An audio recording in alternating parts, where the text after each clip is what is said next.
Thank you, Mr. Speaker, and thank you to my colleague, Congressman Jeffries. I rise this evening to discuss a very important topic to me, a topic that is important to me, to my district, and to this nation, why entrepreneurship matters to Black America.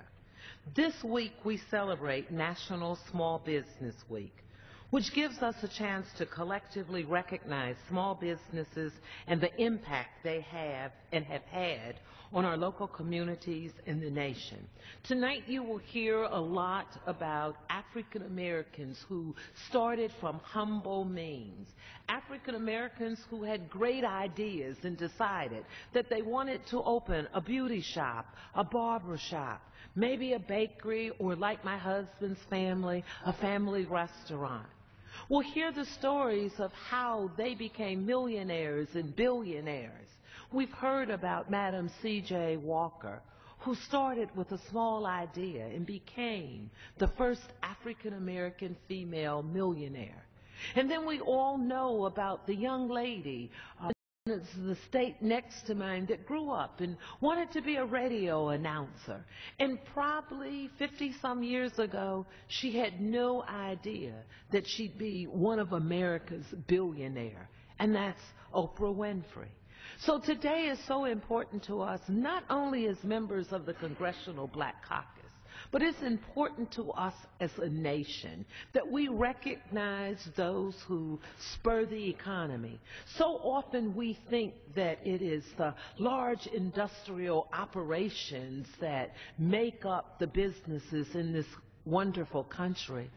But if you thought about where do half of this nation work, they work in small businesses. They own small businesses. You see, small businesses in America has been the stabilizing force in the economy. Entrepreneurs are the backbone of creativity and production. Small business is what stimulates the economic growth. With over 60% of all private sector non-farm jobs coming from small businesses. It is a proven fact that small businesses are critical to the United States economy. Minority-owned businesses are also very important to the economy. The strong growth in owner income, decrease in the amount of companies going bankrupt is a great sign.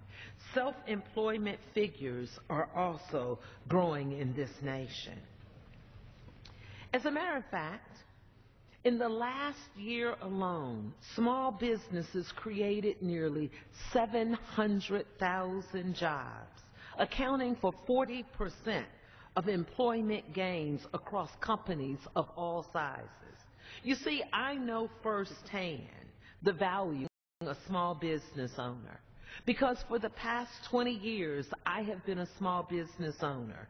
My husband is a small business owner, and we have been able to employ a diverse group of employees right in Columbus, Ohio, providing our employees with stable wages and the opportunity for professional development.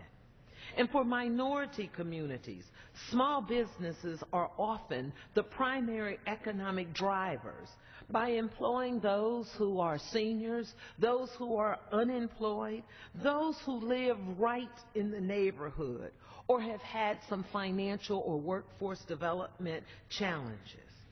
This is why we are here today and why it is so important in minority communities for small business administration to continue to develop programs which help minority small business owners break through the many barriers that prevent them their interest into the business community.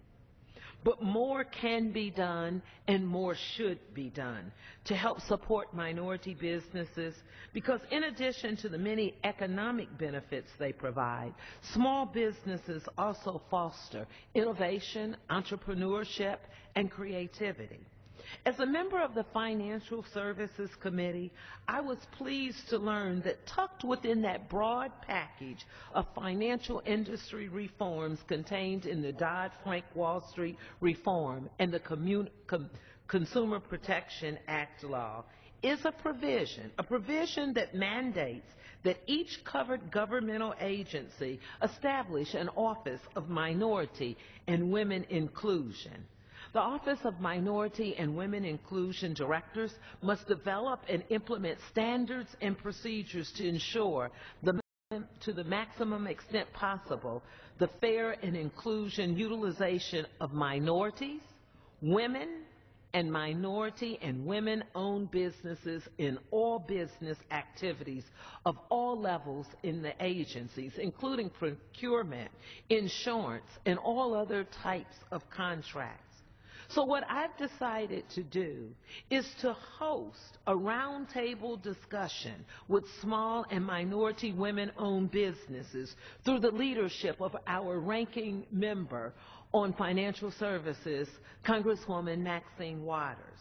And I'm also so pleased that so many organizations like Black Enterprise recently partnered with Nationwide Insurance to hold its 2013 Entrepreneurs Conference right in my district in Columbus, Ohio this past May. This conference provided a great platform for African American entrepreneurs to share ideas, to be able to network, and to grow their business among some 1,200 participants. We also honored African American entrepreneurs who own some of the best small businesses in the country. I think it's also important for us to know, as in my home state and many other home states, small business owners can take advantage of SBA programs. In my district, too, the Ohio Mini Loan Guarantee Program, which provides guarantees or fixed assets for small businesses for projects of $100,000 or less. Also, there is a mini direct loan program, which provides direct loans for businesses who are going to locate in Ohio or who want to expand their business to demonstrate that they can create new ideas and new jobs for Ohioans. It's very clear to me that small businesses will continue to grow. They will grow our economy at a proven rate. While effective programs exist today to help minority-owned small businesses, I believe we can continue to do more.